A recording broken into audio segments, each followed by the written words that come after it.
here's the thing. For everybody listening, don't make the same mistake the Bengals just did in any facet of your life.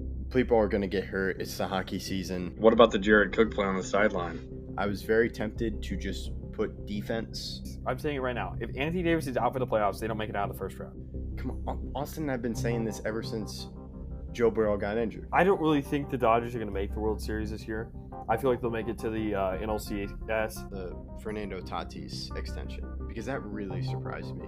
Like you said, Ovechkin, he's getting older. He hasn't been playing as well as I imagined. He's one of the greatest goal scorers of all time, but he hasn't started off this season as hot as I would hope. Hi, I'm Jeff Allen, and you're listening to Outsiders Opinions with Kevin and Austin. What's up, y'all? Welcome to our NFL Opinions of the Week. I'm Kevin, and I'm joined by the man whose castle is not crumbling, Austin. That is true. It is not. It's staying up pretty strong, especially I'm loving how the Packers are playing right now. And I'm sure you could mostly say the same for the Cowboys. I know this past week was rough, but I don't know how much that really will determine how their year goes. To me, I'm probably overreacting, but to me, they're the same old Cowboys. Especially against the Cardinals, but I think that is a big story. But that's not what we're here for. We're talking about it. We're talking about teams that are 3-0. Other people have been talking about other things, but we're talking about teams that are 3-0 and also 0-3. Is this too early? And I'm very intrigued. Do you want to start with 0-3 or 3-0 first? I'll let you decide. Okay. I just want to talk about this team because this team put up 70 points. And it seemed like Broncos were butthurt over 70 points. To me, I'm like, sign of the times. Maybe just don't let them score 70 on you. They could have gone for the record if they kicked a field goal with like 8 or so minutes left. So I was kind of shocked they didn't. I would have personally, especially after what Sean Payton has said about Nathaniel Hackett and the fact that the Broncos did not even interview Mike McDaniel, and Mike McDaniel was the Broncos' former ball boy. They didn't even interview him. They just gave the job to Nathaniel Hackett, and there's a lot of history there. I would have kicked the field goal, but I kind of understand why he didn't. But if we're asking, do we buy this record or fade it, it's a complete buy for me. They're so remarkable. The only question I have is Tua's health. Can he remain healthy for an entire season? We've yet to see it. But this is a year to prove all the haters wrong. There's a lot of people coming in that didn't believe in Tua. Luckily, I am 3-0 on my fantasy team because I have Tua, Tyreek, and Raheem Mostert. So I am completely bought into the Dolphins and their offense, have been the entire year. So I'm excited to see them doing so well. Yeah, it's impressive to me, and I don't know if I would have kicked it, but I understand both sides. I don't understand complaining about it. Just come on. It's the pros. If it's a college or high school game, then we can talk about it. Well, maybe not even a college game. What do you want to add? This reminds me of, do you remember when Jamal Murray scored 50 in a game a couple years ago before he tore his ACL? No. And in that game, I'll tell you about it. Okay. I think it was against the Timberwolves. It could have been against a different team. I'll find out what team it went against. But in the meantime, during the game, it was 2021. But during the game, it was against the Cavs, and they are up by a lot, like a lot. They won the game by 17, and I think they're up by 14 with only a few seconds left. But Murray wants to get to 50, so he shoots a three and makes it. And all the Cavs fans and faithful are getting mad at Murray. A lot of NBA fans are getting mad at Murray, and Murray's thing was, "Guard me, stop me from getting 50." This is kind of what that is. This is, you don't want me to score that many? Stop me from scoring that many. Absolutely. Let us know if you disagree or agree with us. But yeah, with the Dolphins, that offense is insane. And I'm very intrigued. I think you bring up a great point. Can Tua stay healthy? But to me, it seems like everything's starting to work out for this team. It seems like the offensive line seems set. That's something I keep hearing. They have a great offensive line. Yeah, and this is also with Teron Armstead being hurt for most of the season. So I think they're even going to get more help and I think it'll be huge for for Tua to gain confidence, and then obviously for this team to continue to run and pass the ball. The fact that they scored 5 touchdowns on offense from rushing the ball and from passing, that's 10 touchdowns total, is remarkable. And like I said, that's without arguably their best tackle in Teron Armstead. He's only played 1 game this year. Yeah. So I'm definitely buying this team. It's just how far can they go for me? And I'm just wondering about their defense because outside of the offense with the Chargers, that's something I'm questionable of. But this offense is incredible. It's amazing to see what Tua is doing, and I definitely want to talk about Tua in the future because yeah, maybe we'll talk about it later. But I think he's just a great not oh man, why am I not maybe composer, that's the word I'm thinking of, because that's what it seems like this offense is. It's just someone to direct it, and I feel Tua is doing that. Yeah, and he also has got, I mean, they won their last, they had 70 points without Waddle too. Yeah. So there's a lot of players missing from this team, and like you said, what Tua is doing as a leader is very impressive. Yeah, it's not composer, it's director. I couldn't think of it. So that's just something, but yeah, I definitely buy it. And then let's go into the Broncos 0-3. I didn't expect them to go 0-3, but I think I think they're gonna stay. Like, I don't know how they can come back from this. I mean, I think they could still come back from it if they can still beat the Bears. But if somehow they lose to the Bears, and I bet we can go to the Bears next. Yeah. But if they can, I understand what you're saying. It's going to be very hard, but it's only 3 games into Sean Payton's tenure, and the Walton family's put so much money into this team, into Russ, into Sean Payton, into other players that you can't really give up now. It's not back out time. You can't. But this next week, it's arguably the most important game of this week. I know most people, let's see the great matchups that are happening between teams that are actually good, but the fallout that will happen from the losing team, whoever that is, will be greater than any matchup otherwise. I know people want to see there's a lot of good games going on this week. I'm excited for the Thursday night game between the Lions and the Packers, but what happens between the Broncos and the Bears will be the fallout will be massive. Yes, and these are 2 teams where I love Justin Fields, and I know I was very high. I said the Bears had a chance to make to the NFC North. That has not turned out well. They seem to have both questions at quarterback, and depending on what happens in this game, they could have a chance for Caleb Williams. But yeah, I really like with the hype coming from Sean Payton. It was a very difficult situation he was coming in, but I thought he could handle it. And I'm not saying he hasn't started off well. And it seems like there were bigger problems it seems like it's a much larger issue that I thought Payton would be able to at least alleviate, not completely fix, but it's a very tough problem with the Broncos offense. Yeah, I don't even know what to say about how bad they've been. It's the same thing with the Bears. It's just so bad. There is nothing going right. You can't say there's one thing that you can look at and be like, that's a positive. Because even if you look at the teams that the Broncos have lost to, the Raiders have looked horrible, at least offensively speaking, against every other team. And the offense for the Broncos obviously could not get it going against the Dolphins, even when the Dolphins had their 4 strings in at the end of the game. And you see how badly the Bills beat the Commanders, but the Commanders beat the Broncos. So, and with the Bears, the Packers look fine, but there was a lot of injuries there with the Packers, and they lost 2 division matchup, fine. But then last week with the Chiefs, that game was not even remotely competitive. Not even remotely. There was nothing in that game that showed that those are 2 NFL teams. It really only showed how good that the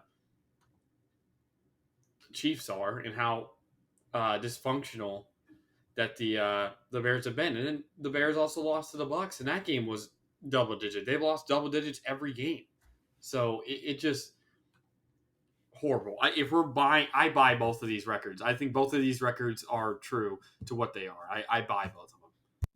Yeah. So I'm on the same page. And to me, these teams don't really have anything going for them. There's no bright spot. Like last year, Justin Fields to me seemed he had flashes. He's not having flashes this year. No, and you could argue that he's playing worse than he did last year. Mm-hmm. It's not looking good. There is a lot of concern surrounding how this team is going forward. The only good thing I think is what I alluded to earlier is Caleb Williams. You have the chance.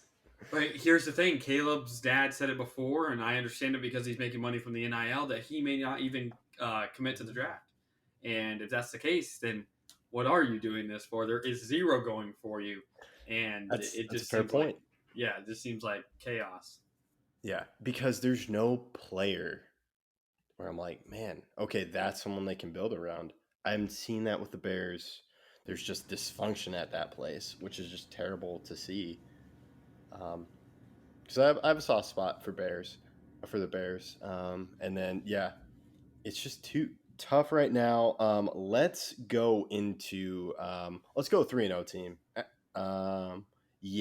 Let's go into the Niners. I feel I feel they are a great team. My only question is what happens in the playoffs. Can Brock Purdy do it? That would be an amazing story if he does, and I'm rooting for it. It's just I'm very skeptical. What do you think? Yeah, I totally understand your skepticism. He hasn't proven anything in the playoffs yet, even though he did beat the Seahawks and then the Cowboys. But he's undefeated in the regular season, and that continues. And the fact that we can talk about this team so surefire, they're making the playoffs, I completely buy it too. They're just so well-rounded. Their O-line's great. Their D-line's great. Their linebackers are great. Their tight end is great. Their wide receivers is great. Their running back, obviously the best running back in the league, in Christian McCaffrey. So there's just so much going for this team that I don't see how they could fall out of the playoff picture. Yeah, it's not a surprise. None of Dolphins are a little bit of a surprise to be 3-0, just a little bit. But I still thought they would be a great team. It's just the way they've gone about it, I think. Yeah, I don't think it's all that surprising for them being 3-0 considering their opponents. That's true. Because I wasn't looking at who they played. I'm not all that surprised. If you just told me they went 3-0, I wouldn't be shocked. But you're right. It's how they did it. The 70 points is really why we're talking about them with such shock, because it's never happened before in the Super Bowl era. Yeah. Like the last time was like 1966 or something? Yes. Before the first Super Bowl, or maybe the first season of the NFL. It was so long ago that it doesn't. It's a completely different league. And I think they have to be the best offense, right? Or based on what they've done this season, yes. But I do think there's a lot of great offenses out there. The problem is the Dolphins are being able to outscore their problems, and their defense is playing well with Bradley Chubb and Xavier Howard. But the problem we see with a team, I think this is a good segue into the Vikings. The Vikings offense has been outstanding. When you look at yardage, when you look at Kirk's ability to throw the ball around, and the fact that he's on pace for 6,000 passing yards and Justin Jefferson's on pace for 2,500 receiving yards, you have to wonder what the problem is. And then you look at their defense and some decision making and drops on offense and fumbles by Madison or another guy. It just seems like untimely plays. I completely fade this record. I don't believe they're 0-3. They're not playing like it. It's just the drop by TJ Hawkinson that turns into a pick by the Chargers. It's the fumbles in the Eagles game that completely cost them. It's the untimely plays. And while their offense is looking historic, like I said, 6,000 yards for Kirk and 2,500 yards plus for Justin Jefferson, but they're 0-3. Yeah, And this was a team, I believe their defense struggled last year, and then they cut guys from that defense. That just made it worse. And I think they can still win the NFC North. Absolutely. So I believe that's a fade, right? Yeah, you'd be fading it. You don't believe Yeah. in their record. Like, they're not a terrible team. However, I am intrigued. I know this isn't a 3-0 team, but you got 1 year left on Kirk Cousins. And I do want to talk about the Jets situation because this is a big time, I think, right now for the Jets, considering the AFC standings. I hope it's cool if I go off on this for a little bit. Why not trade for Kirk Cousins?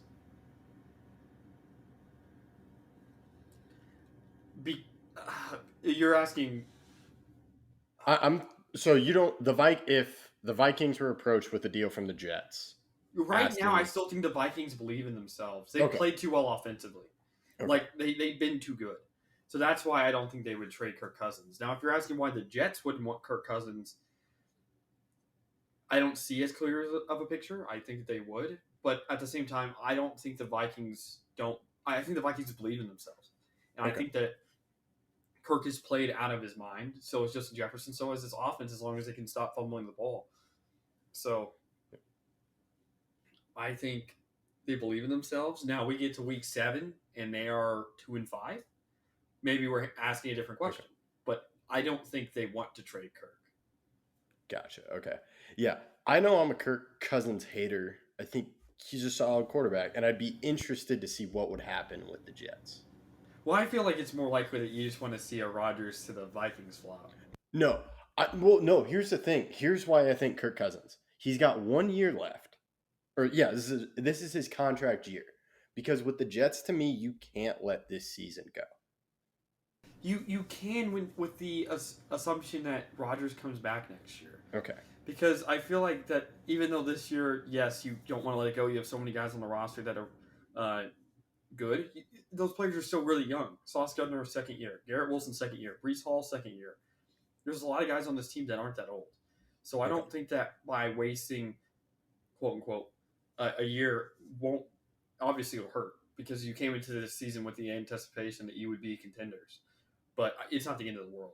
With the Vikings, because it is Kirk's last year of his career, if he not of his career, but maybe of his Vikings career, but if he continues to play like he's playing, someone will offer him a massive contract, and it won't be the Vikings that will be able, because Kirk wants to win, and he's old.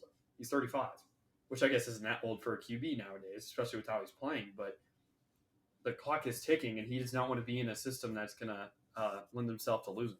So I feel like the Vikings don't want to lose him, and they believe, like you said, you could still see them winning the NFC North, and I think they have the same belief. Okay. All right. That was just something because I'd be a 1 year rental, but yeah, the Vikings, I think, can still happen. I think the NFC North is going to be a tumultuous division. My support is with you in these hard times. I'm right there now in a tumultuous division. So we've covered. Let's go to, I believe, the final 0-3 team, and that is the Panthers. Correct? Yeah, the Panthers are just a team that's rebuilding. Obviously, Bryce Young was out against the Seahawks. Adam Thielen looks like he's having a resurgent career after being partially hurt week 1 and not getting all the targets that he needed. He's been amazing these past 2 weeks, and I continue to see him excelling. I think this upcoming week against the Vikings, he could go for 200 receiving yards, partially because he's by far their best weapon on offense, and partially because the Vikings defense is bad, and partially because he used to play on the Vikings. So it's come back to where he used to play. But at the same time, their defense is getting better, but they still don't have the offensive prowess to really go for winning. I buy their record. I don't think they're all that great. Their defense is still young, and they're getting better, but their offense really is struggling. Yeah, I believe. Yeah, the Panthers are who I had winning, winning the division. So it's a rough turn of events. If I'm looking, well, it's gonna be tough now because you have the Saints. No, the Saints are 2-1. Yeah. You know what? I'm gonna fade. I'm gonna keep in my belief. I'm not gonna give up yet because Frank Reich had this struggle with Andrew Luck. even though Andrew Luck was a more established quarterback. I just believe in Bryce Young, and I think they're going to turn it around. But I can understand them. Yeah, so I'm going to go Fade. I believe they're going to get more competitive. They're not going to be one of the worst teams in the league. Yeah, I just don't see how they can rebound, especially with the injuries that that have happened. Bryce plans on playing this week, so maybe this will be the turnaround. But again, they're going against a desperate Vikings team. If you can start 0-3 and make the playoffs, you can't start 0-4. Yeah, like to if start they 0-4, reach 0-4, it's rough. But that's really what you're saying. So by fading the Vikings and fading the Panthers, do they tie? So well, I think the Panthers will be a mediocre team. Mediocre meaning what's the lowest they can get and still be mediocre? Like 7-10. Like 7-10, like 6-11, 6-7 reigns, or is that a terrible team? I don't think 7-10 is, but I think 6-11 you're getting to the point where you have almost the same amount of wins as Okay. Or you almost have double losses than your wins. Definitely 5-12 is bad. Yeah, I think middling around 500. That's what I view this team as. Okay, if you're gonna say middling around 500, I wouldn't go lower than 7. Okay, gotcha. Yeah. So I think they're a middling around 500 team. That's Vikings. I think can win the division. I think there's still a solid chance of that happening. Panthers, I don't think they can do it. I think they're just a mediocre team, not a terrible team compared to the records I bought. Like the Bears and Broncos are a terrible team. I'd be shocked if they made it to 5 wins. Yeah, I agree. Yeah. So the Panthers could go on a hot streak, and then they're I think they're just a very mediocre team, young team that needs help in areas, but they still have some bright spots. So I believe we've covered the 0-3 teams. Did we talk about the Niners? We talked about the Niners, right? Yeah. Okay. Then the Eagles, I buy this record. They're a fantastic team. Really didn't lose. Well, they did lose Gardner Johnson. Gardner Johnson. Yeah. But to keep the offensive intact and to get Swift. They lost Miles Sanders. Oh, they lost Miles Sanders. Yeah. But I think having Jason Kelce there is pretty incredible. Like everyone's talking about the Swift and Kelce duo. I just think Kelce leads the way for DeAndre Swift. That's true. And the Eagles just look so well built.